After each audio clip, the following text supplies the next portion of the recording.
I grew up with my brother, and I have 3 brothers. My brother has a job, and his job now is president, but he's still first and foremost my brother. Not only the younger sister of the President of the United States of America, but also a pioneer in political communication since the early 70s. Not only a mother of 3, but also a dynamic and talented woman that claimed her presence in the male-dominated world of political campaigning. Not only an established professional, but also a thrilling writer and inspirational speaker. I am Anna-Kynthia Bousdoukou, and during the SNF Nostos Health 2022, I had the pleasure of meeting Valerie Biden in Athens and discuss with her about politics, the role of media, her extensive career, women empowerment, and of course, how was it for her growing up Biden?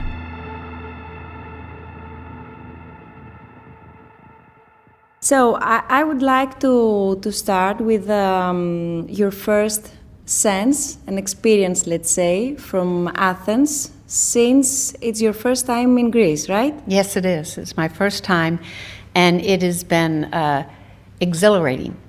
The thing that I found most rewarding is the not only the beauty of the sea, which I love.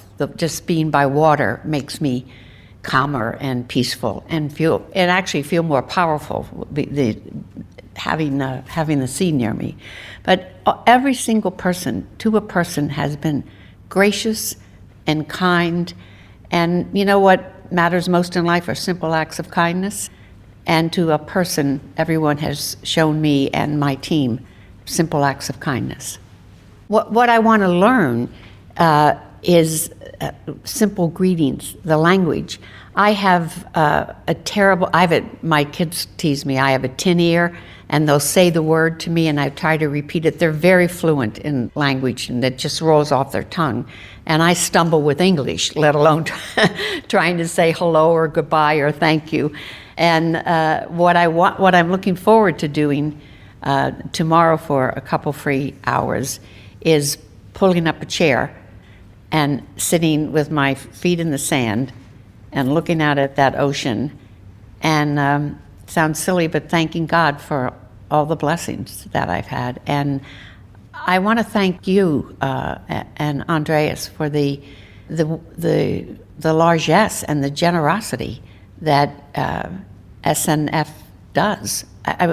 Today I sat in the meetings and I listened to all the different aspects of healthcare and the services that you provide, and it was really magical and it was very moving. It was wonderful to listen. It was so emotional listening to Renzo Biano this morning. It was quite an experience.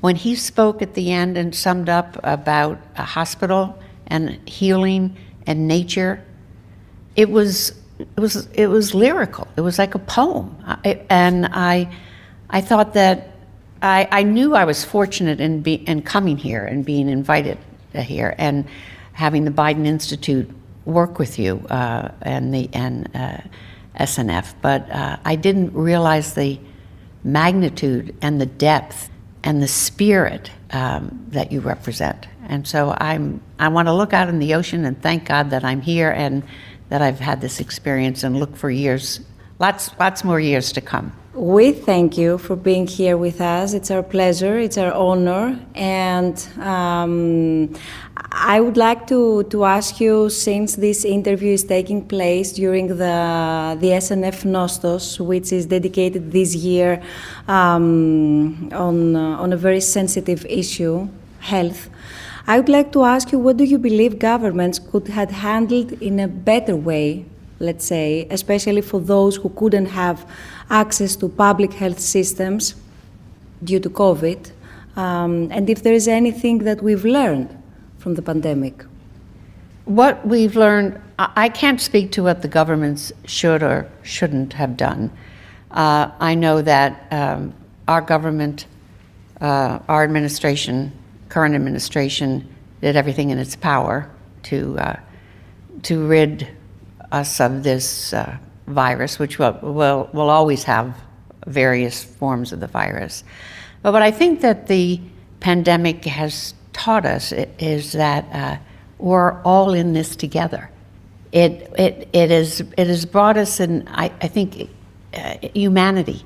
It has given us, to the degree that it's been helpful, it has reinforced a concept which we've lost a lot, which is empathy. Empathy is a fancy word for a very simple feeling, which means to absorb. And COVID had no racial, gender, economic barriers. It took everybody or anybody in its path. And I think it was a lesson to all of us that we have to take care of one another, whether we wear a mask to protect ourselves or we wear a mask to protect the people around us. I mean, there were they were mandated by various governments, but they're individual decisions that people made. And to the extent that we were aware of stopping suffering, preventing suffering, and once we had suffering, taking care of those, to the extent that that exposed our greater humanity, I think that was the blessing. May I ask you, how would you assess, let's say, the role of the media during the pandemic? I mean, since all of us were at home, we were trying to get more informed, so almost everybody watched TV, for example, and I personally met many people who the last couple of years had stopped watching TV, they turned it again on. Well, I think the TV and the media has a very responsible role and a critical role to play in a democratic society. It is absolutely essential, and I think with the right of free press, there comes a great responsibility to be accurate, to be truth tellers, to be inquisitive, and to be a true journalist, not an opinion maker. And I think that on some cases roles were crossed over, that I think if a media outlet or a journalist has a right to print whatever he or she wants, but they should say, this is my opinion, as opposed to this is fact. So with the great freedom that comes with the press, which is a bulwark of a democracy, I think there comes a great responsibility to be accurate, just, and inquisitive and kind. Nowadays there is... Did I answer your question? Yeah, definitely. And actually, your answer gave me a great opportunity to jump into politics a little bit, and afterwards I come back to the media's role, because nowadays there is a concern almost worldwide on the socio-political polarization.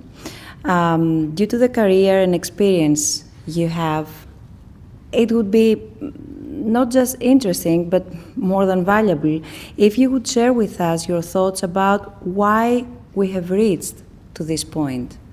Why we have the polarization exactly to this point? Because I think that there have been inequity that throughout the world.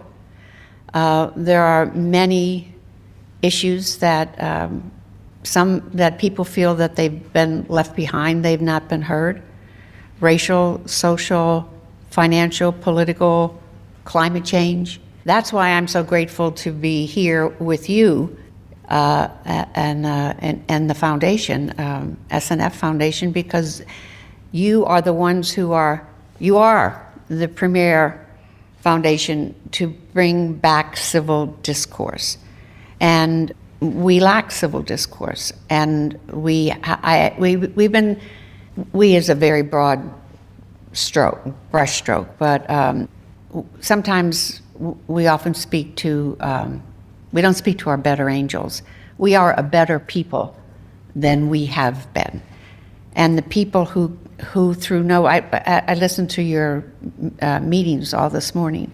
There are some people who simply can't get health care.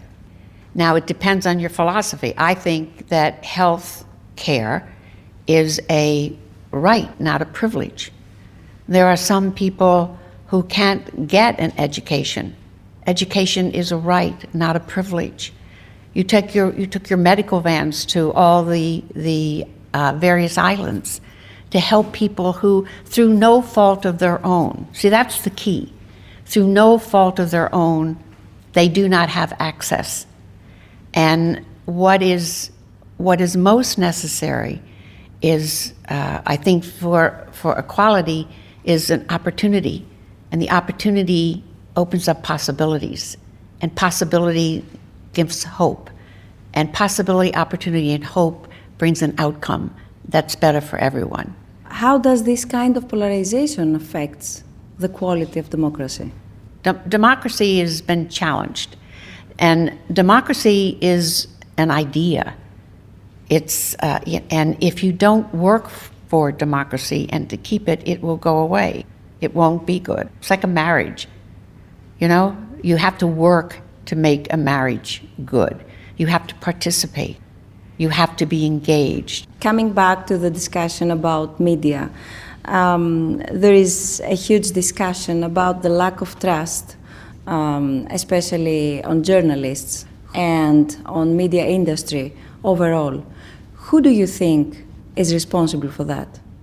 Well, I think it's a personal responsibility that everyone, you can't blame all journalists, or you can't blame all media, or you can't blame all doctors, or, for a problem. It is a responsibility of the free press to fulfill its high standards, and it's a responsibility of every individual journalist to do her best to tell the truth.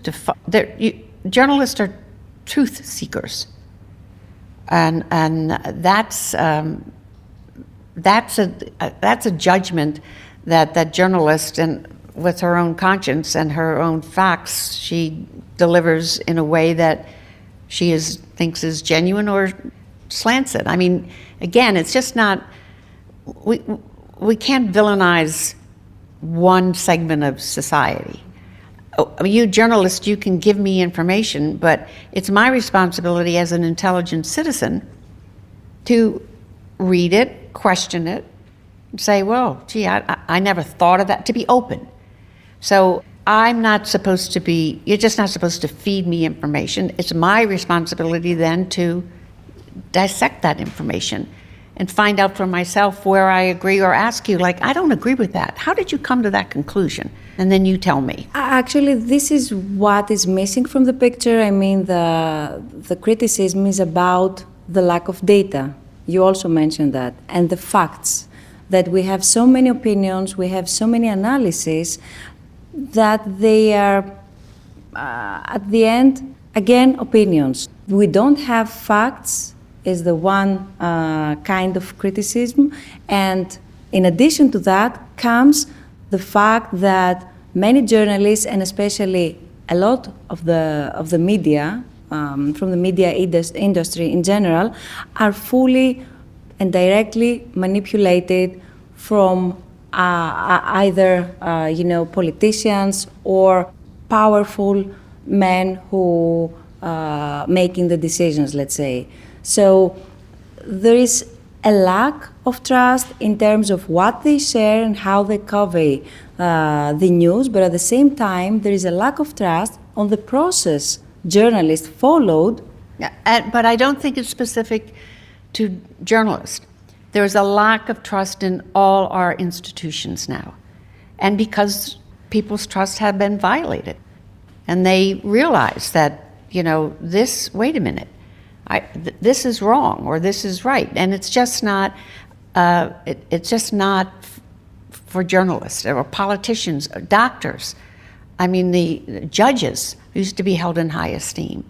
Everybody's saying, "Well, wait a minute," because we're mixing up opinion with reporting. A journalist, if you want to be an opinion, write a book, like I did. Or if you don't want to, if you want a fact, then be a journalist. And it goes through, I think, all professions. Could you share? I just plugged my book. The question is coming.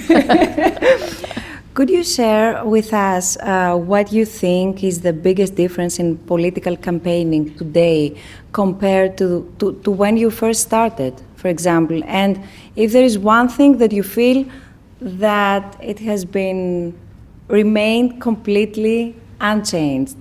What remains completely unchanged is I think that people believe, until I don't care what you know until I know you care. And I think that that's my opinion of the voters. And what we tend to do, the two political parties in our, sometimes we try to win the head and win the debate. Aha, I got you on that point. But we don't win people's hearts. I was a political media consultant for 25 years, and I did radio and TV ads for candidates, Democratic candidates. And I think often now we rely too much on what's the ad on TV, and that's all we hear. Mm-hmm. And it's a 28-second soundbite, and I take it as truth. And it's probably more likely or not character assassination. So again, I have a responsibility as the viewer to see if it's true, and I have a responsibility as a citizen and as a politician to go out and go old-fashioned door-to-door, asking people what they think, which was very difficult when we were running for president in the 2020 election because of COVID. And that's when everybody went into Zoom. And the most important thing you had to worry about, which I was told, is, what was my background? Was my dish right in the background? or did your dog run in or your kids run in? So it is the intensity has changed. The attention span of the viewer has changed. Just give it to me in 28 seconds. Tell me what I have to know. Instead of, pushing the envelope more and trying to find out more. But character is on the issue, on the ballot. That's what has not changed. Character is on the ballot, and it's just not the candidate's character. It's my character that's on the ballot of who I'm going to choose. So that has stayed the same. And according to what you said, what about social media, their role? Social media is a spectacular innovation and revolution, and it can be used for good or bad. It can destroy people, young adults particularly, adolescents. You can write things and be anonymous that you would never say to a person. On this other hand, never say to a person face to face. On the other hand, with social media, look what we've done in progress of social justice and civil rights. If we didn't have social media, we wouldn't be as exposed to the changes that we have to make. So social media is in the hands of the producer to be good or bad. It is a force for evil. It's a force for good. It's like almost anything. Mm-hmm.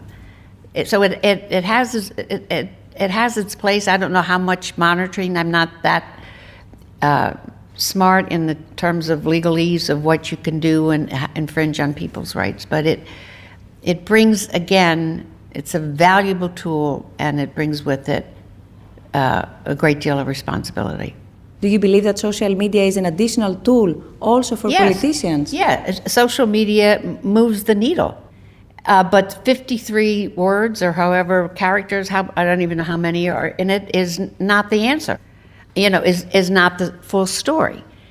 So social media is here. It's here to stay, and it has to be.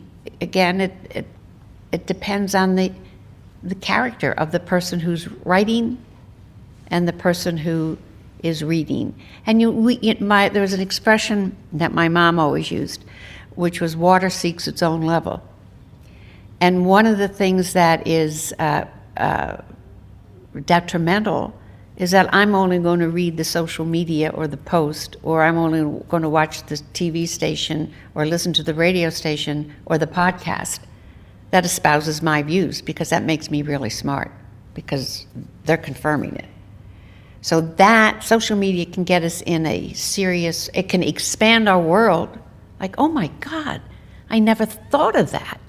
Or it can keep us in our rut of saying, look, I'm right, I got this. So it's a flip side of a coin. How did you decide to write your book, Growing Up Biden? I wrote the book for myself. And by that I mean, some people when they have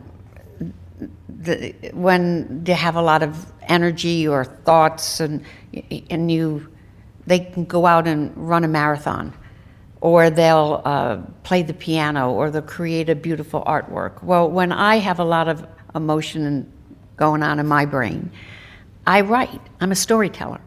So I would sit down and I write about human emotions. The book is about the magic of family. And we grew up, I have 3 brothers, we grew up in a middle-class Irish Catholic family in mid-19th century, 20th century in America. And the threads that weave the family, the fabric of family together, and that's commitment and loyalty and love and heartbreak and loss and betrayal. That fabric is in all families. My family's a little bit different now because my brother's president. But all families have all those shared experiences. And so what I hope, my kid said, Mom, put this in a book. Most of the stories I had written before. And my kid said, Mom, put it in a book. And I said, who cares?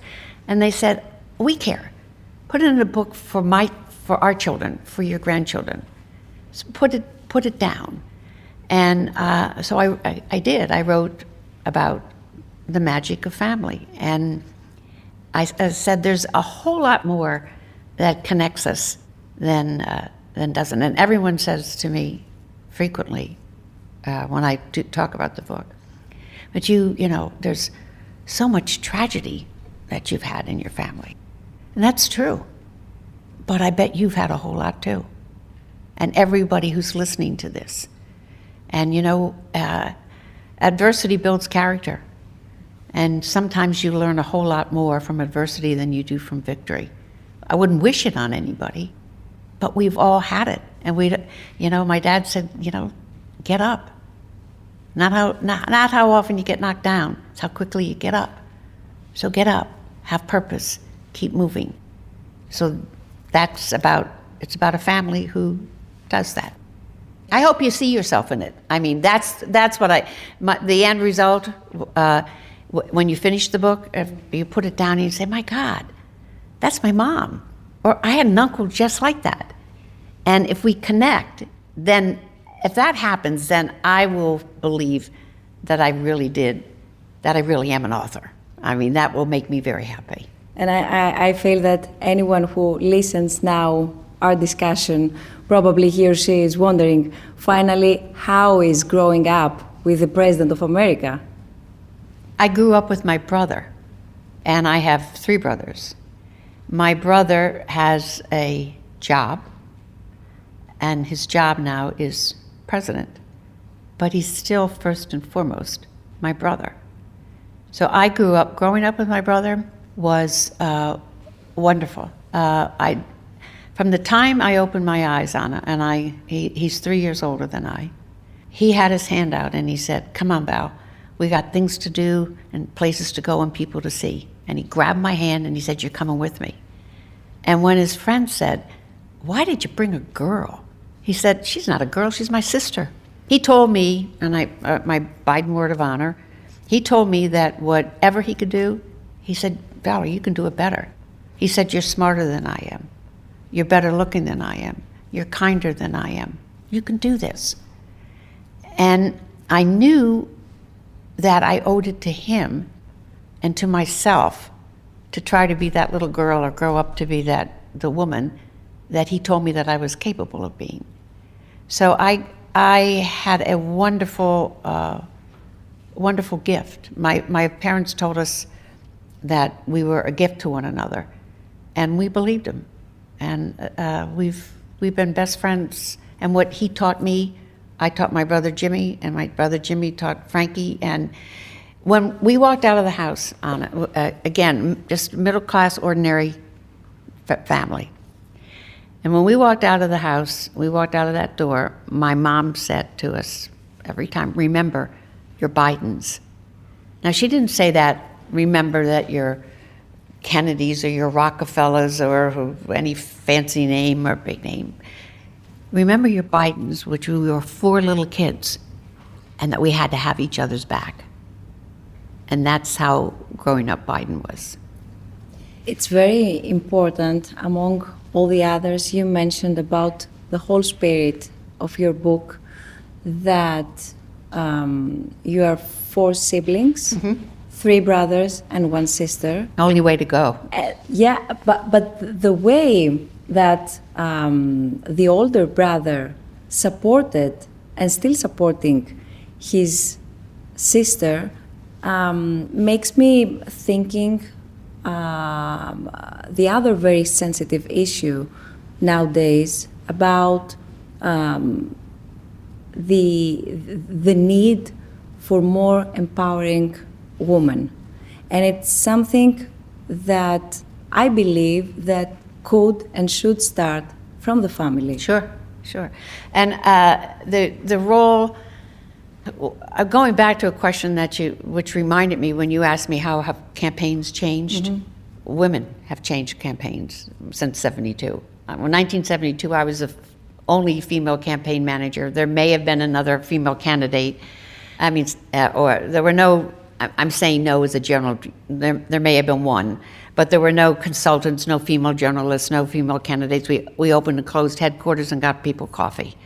So that has all changed. Women have not gotten in equality yet, equal status, but we're getting to parity. So women, what I didn't know in 1972, that I couldn't run a campaign. I didn't know enough to know. My brother was 29 years old. He was running for the United States Senate. He said to me, Val, I want you to be the campaign manager. I said, Joey, I don't know how to run a campaign. But I thought, well, you sure in hell don't know how to be a senator either. So, I mean, if you can run a Senate, be a senator at 29, I could be a campaign manager. And we went on. But again, I think that the number one prerequisite in life for success is confidence. And confidence is not to be confused with cockiness. Confidence is I work hard, I have a goal, and that I was lucky enough to have my family who said, come on, Val, you can do it. My father, my brother said, a woman can do anything a man can do. And we're no better. We could be as venal, we could be as mean, we could be as inadequate as a man. But, we talk about women are half the sky. Well, we have to work, if it's just women now that we're talking about, we need to work with the other half of the sky, men. We both are human beings with the same qualities. We just have different approach shots of how we do it. And working together is how we'll get the best world. And it never occurred to me that I couldn't do what my brothers did, because they told me I could. Now, it's one of the things that we have to do, women today. Women are not always our sister's keeper. We have not been kind to each other. So one of the responsibilities now, if you don't, when I talk about my brothers helping me and giving me confidence, when I'm making remarks and I can see people in the audience, they shake their head and say, yeah, well, I'm really happy for you, Val, but I didn't have that brother. I didn't have that family. So what about me? And that's where we, the rest of us, women, have to step up to the plate. And we have to mentor and sponsor If you don't have a brother, you don't have a family, I'm in the workforce, okay, I'm working with you. And there's a difference. Mentor means, come on, I bring you in, I can help you, tell me where your problems are, where the bumps in the road are, and that's fine. But we have to take another step, which is sponsorship. Mm-hmm. And sponsorship means, you know what, Anna, I've seen you do this, I know you can do this, and guess what, I'm taking you and I'm throwing you right in the pool, and you're going to do it. Now I'm going to walk alongside the pool to make sure you don't drown.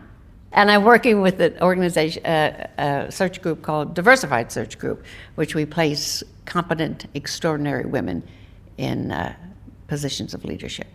My last question has to do with the SNF Ithaca initiative. Except for Athens, you should also visit Ithaca, by the way. We should. Point. Yes. Okay, yes. We should. All right, we will. Yes. So,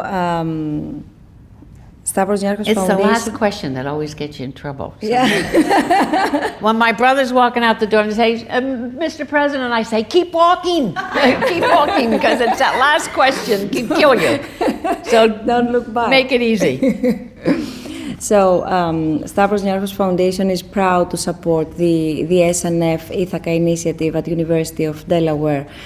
In your view, why was it important to launch this program, and what do you hope to accomplish through its programming?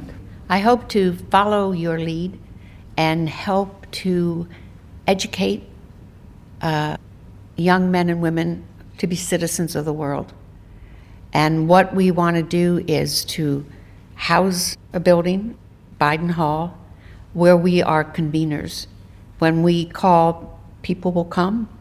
3 weeks ago, we had 20 colleges and universities, from Ivy Leagues, historical black colleges, to state universities, come to Delaware because of your largesse and your generosity, and spend the weekend and talking about not a practical politics of how to get along in a civilized society with limited resources, scarce resources that you have, and you have to allocate these fairly.